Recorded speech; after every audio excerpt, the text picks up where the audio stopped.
Hello and welcome to this India Today special Shadi Lockdown. The big fat Indian wedding could be a forgotten concept in India post the coronavirus crisis. During the lockdown itself, so many families have been forced to call off wedding plans or even hold a wedding with a small gathering at their homes following all the restrictions and the curbs. All of this has proved that the wedding industry, which has always been considered to be recession-proof, is clearly not corona-proof.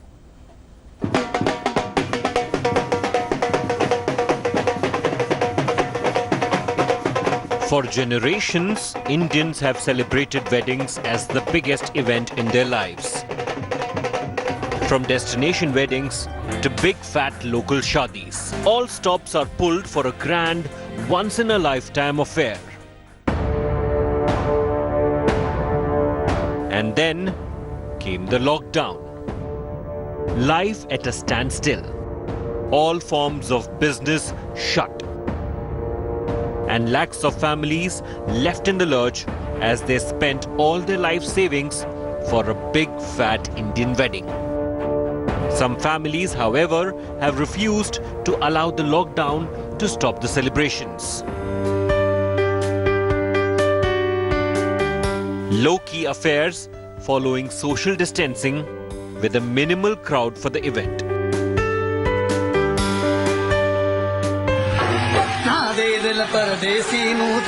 And then there's the modern shadis.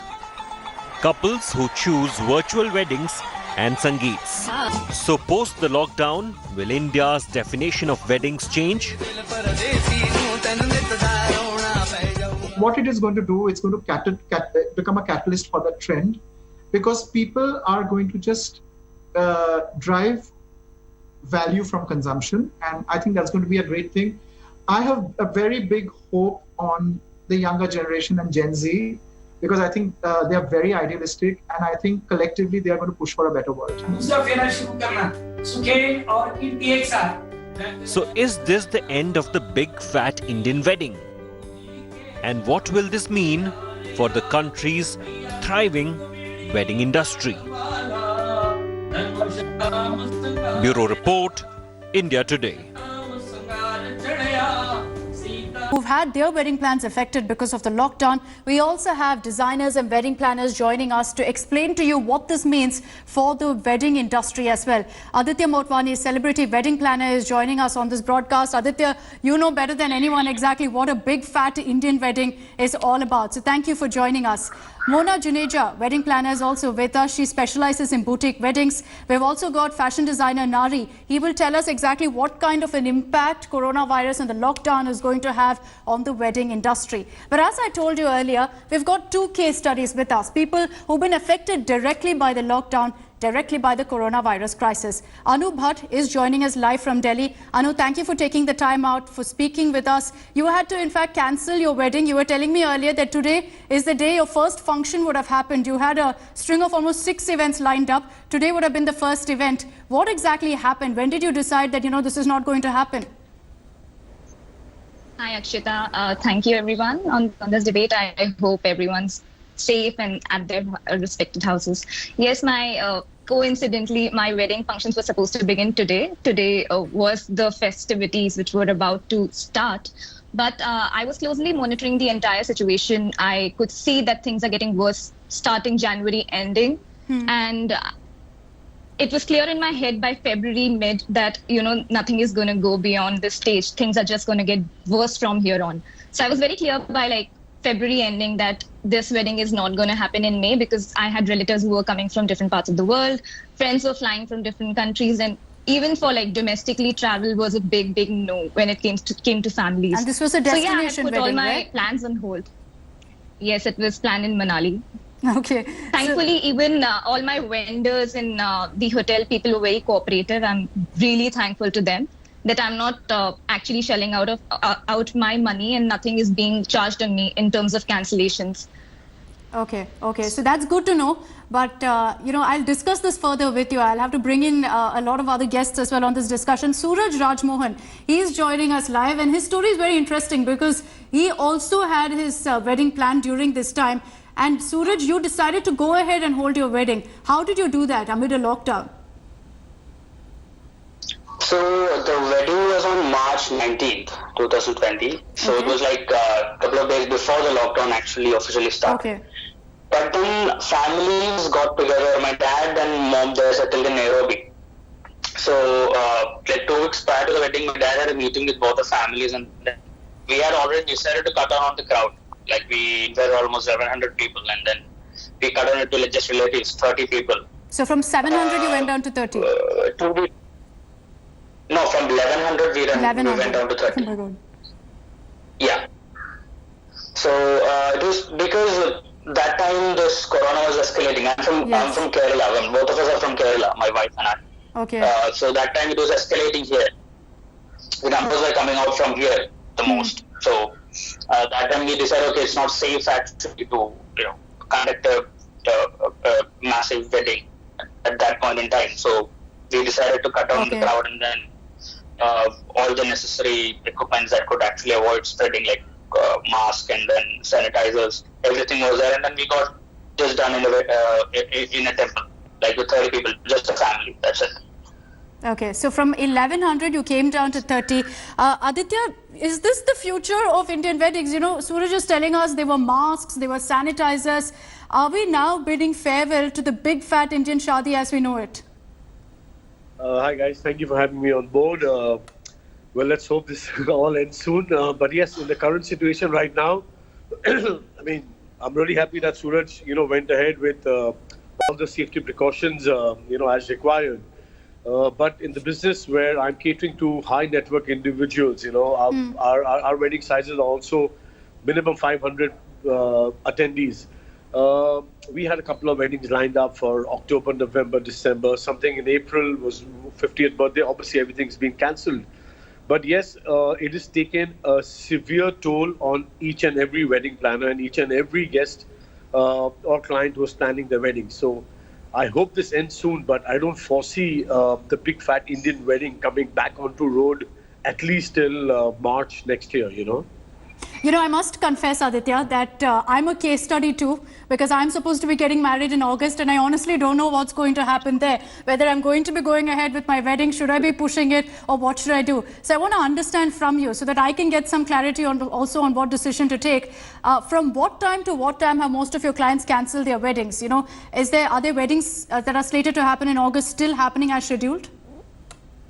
Yeah, the thing right now is I think we all are in the same boat. We really don't know what is in store for the future.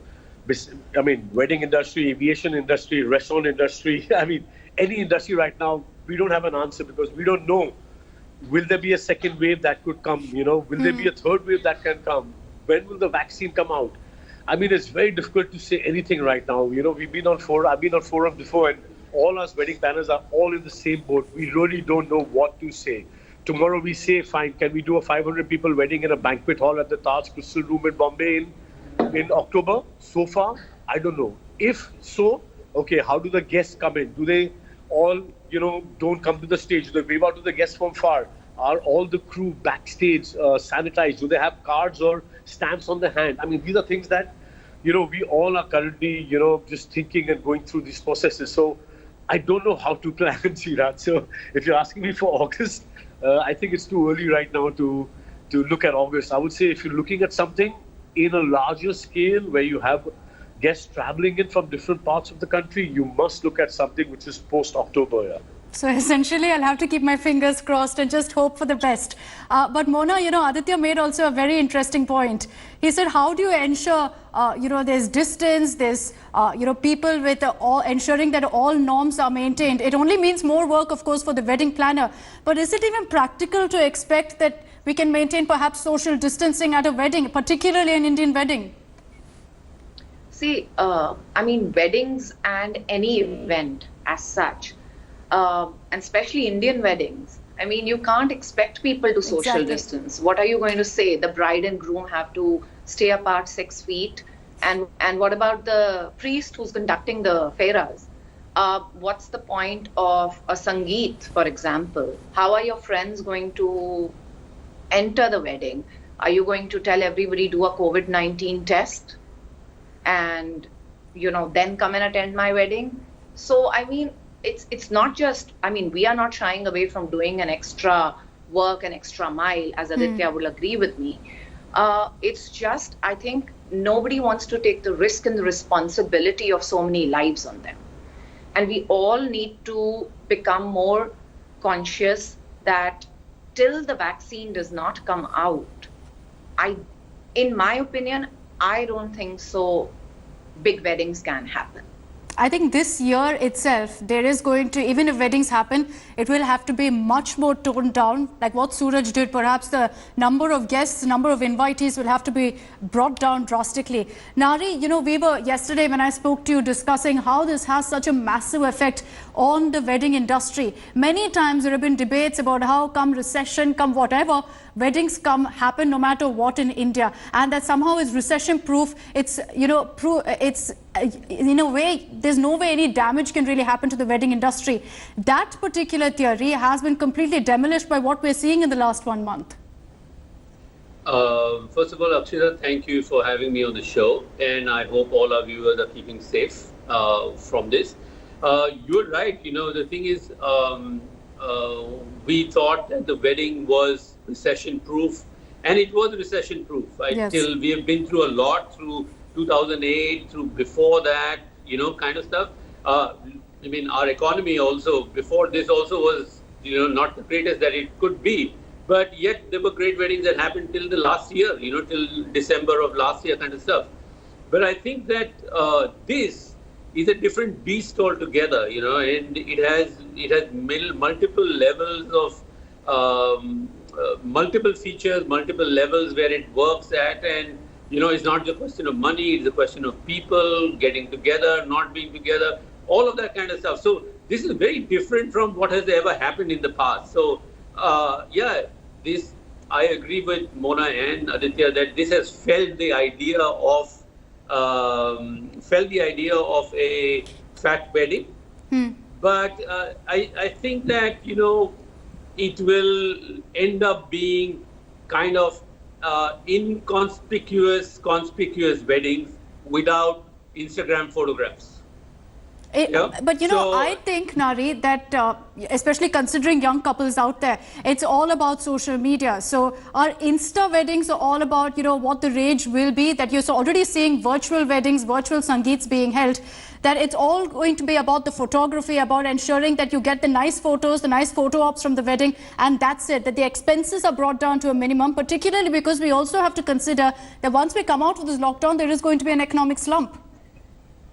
Of course, and I agree, and I think that who's getting married is either the early Gen Z people or the late millennials. They're and society can be more urban and sort of metro and small cities kind of stuff. Most of the metro people are quite aware of the implications of these kind of things, and they're smart people who are aware of social environment, society, all of that kind of stuff. So fun was an important thing. Attending a wedding was an important thing. But I think you must give credit to a younger generation that is a lot more socially aware and environmentally aware of what is happening.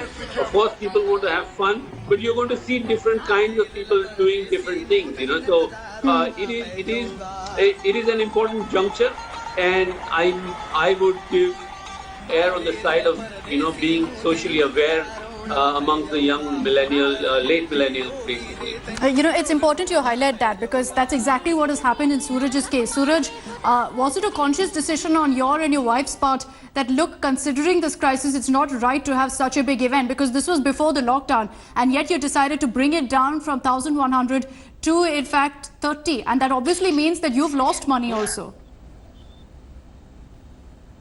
Yeah, so the thing is, so it was like, my dad actually, like everyone else, we were not taking this seriously in the beginning, like most of us.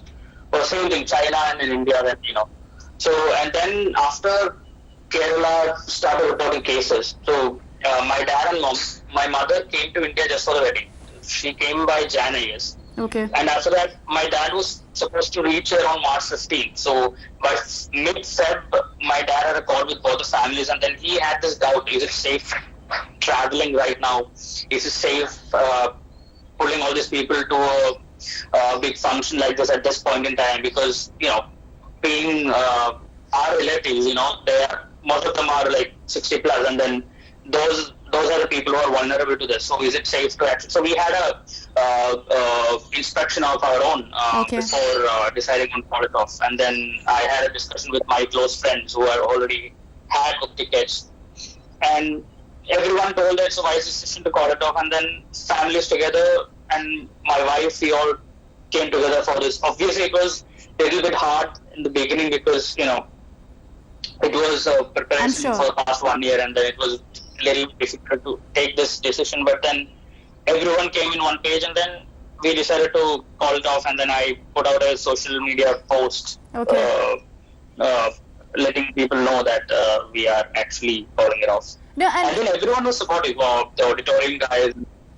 That's good to know as well. That's good to know. Anu, was that the case for you also, that everyone was cooperative? You're saying that you were supposed to have your wedding in Manali. In summer, it makes sense. But later down the year, it's going to be winter in Delhi, it's going to be winter in Manali. You can't hold your wedding there. So then what happens? Did you still manage to convince vendors that, look, ensure we don't lose money? Honestly saying, I didn't have to convince. Like, everybody knew this was coming. They were all prepared. And they, in fact, themselves said that, it makes no sense to, in fact, even postpone it for next 5-6 months, because they all know that nothing is going to get better till either the vaccine is out or automatically the cases start disappearing. So yeah, we have postponed the wedding for next year. We still haven't picked out a date yet. And we still don't know when things are going to get better. But thankfully, everyone was very cooperative. Even the hotel fraternity, I'm sure they are not earning money at all. And they would have thought that some people are obviously taking advantage of the situation. But yeah, they were very cooperative. And they said that, no matter when you want to do the wedding, you can postpone it to that date, because I'm sure they can't give the refund right now. So we ourselves didn't want to initiate that conversation. So we are planning to do it next year, only if the things get better. But anyway, it was a very small-scale wedding. We just had 180 people. But even if things don't get better, we would scale down to much smaller scale. And I think going by what everyone is saying, next year is perhaps the safest time now. If you have a wedding lined up this year, perhaps it's safest to move it to next year to ensure that there is no chances taken after this. Mona, going by the conversations that we've had with both Suraj and Anu, it's clear, at least at this point, that people are very much aware of the steps that they need to take to ensure that they also play an important role in controlling the spread of coronavirus. But say 2-3 months from now, when things have died down a bit, things are more under control, do you still see that level of awareness, or perhaps once again people going back and saying that, hey, now we can afford to have our big bang weddings again? So see, these are very uncertain times, and till, as I said, we don't have a vaccine, people are not going to forget about this coronavirus pandemic. There are jokes on the internet saying, don't talk about 2020. So if that's the kind of sentiment everybody is going by, I don't think come October also people will forget about it. People won't forget that we had a 40-day lockdown or a 60-day lockdown, and hey, we got out of it, and let's now come on, celebrate and do a wedding. This will remain with people till the vaccine does not come out. I think people are conscious, people are smart, people are intelligent. They don't want to risk their lives, their relatives' lives, their friends' lives, their loved ones. Hence, I don't see that one should plan anything till the vaccine comes out or some cure. The reason I ask this, Aditya, is that, in perhaps a few months to come, there will not perhaps be the kind of enforcement that we're seeing now, which means that people will have to take it upon themselves to ensure that they follow the guidelines of social distancing, of perhaps wearing face masks all the time. You don't know what's going to happen in the next few months. But if that is the case, there will perhaps be lesser enforcement. So do you think that in India, considering that we see so many weddings, considering that people pull all stops for really this once-in-a-lifetime kind of event, do you see that actually happening practically, that, there'll be social distancing that will be maintained of their own accord? Yeah, I hope and pray that people, do realize the importance of personal hygiene, sanitation, at least after this coronavirus dies down. But currently right now, I don't know who is the person giving us the go-ahead that, okay, you are corona-free, you are COVID-19 free. I don't know who's taking that call and saying now you're allowed to go out. So I think, one is that. Second is, Yes, definitely, for sure. I mean, if any one of my panelists who are here would also second me that, I don't know if any one of us will be comfortable going to a wedding, as I said before. If it's at a 5-star hotel, would you be comfortable going for the first wedding you're invited to in October? Would you be wearing a mask to go in your finest clothing? Will you think twice before, getting into a hotel, understanding where the staff is coming from? So I think currently everything right now is too fluid. I mean, I don't know what is there in store for us until unless the industry gives us a green signal, whichever industry there is, whether it's the wedding industry, the entertainment industry, say that, okay, now it's clear. Now, these are the certain rules that guidelines that the center has set up. Okay, if it's a function more than 50 people, 100 people, 200 people, or maximum it can be only for 200 people from October to December. Let's see the situation then. I mean, these are things that we'll have to wait and watch here. Very difficult for me to give a comment on that right now. It's very unpredictable right now. So we'll have to see. And we can only talk about possibilities, about scenarios. Those are the words we can only use at this point to predict what can come or what's going to happen in the next few months. Nari, do you feel that the government also plays a very important role here? In the past also the government has opined that maybe there should be some sort of a cap on wedding expenditure. That's automatically going to happen now as an outcome of what's happening right now because of the coronavirus crisis. But do you think that the government also will have to step in here and say that, look, there will be no gatherings allowed beyond, let's say, 100 people for the next 1 year? So, Akshita, before I answer that, I just wanted to add to what Mona and Aditya said. This is a psychological scar like nothing before. It has scarred mindsets of people. And for people, even if we have a vaccination that comes out maybe in September, October kind of stuff that people are talking about, even then, I think this scar will linger on for a long while. Okay. It won't pass out so easy out of fear that people will have over some time. So, and answering your second question, I think that while the government can say what it wants, we are a democracy, people will do what we want. Government probably has no right to put in something like that, especially once we might have a vaccine. But I don't think it's the government that's really going to work. It's the people who are going to be so scared and fearful of getting reinfected, because people have just seen what devastation a single infection can cause in a building, kind of stuff. So this scar is more mental than anything else. It's not got to do with the money. It's not got to do with anything.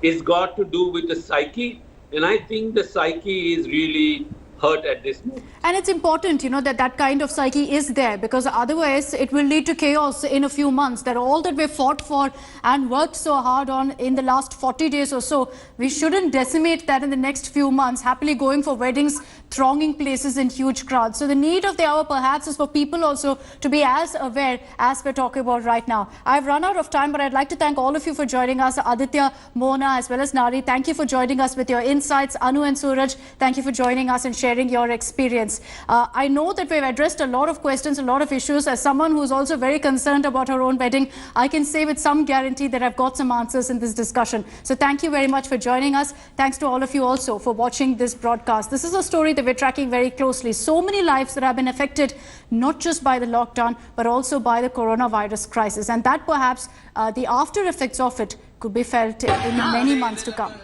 Hello everyone, this is Rahul Kamal here. Hope you enjoyed this video. For the latest news and analysis, like and subscribe the India Today YouTube channel, and don't forget to press the bell icon to stay updated.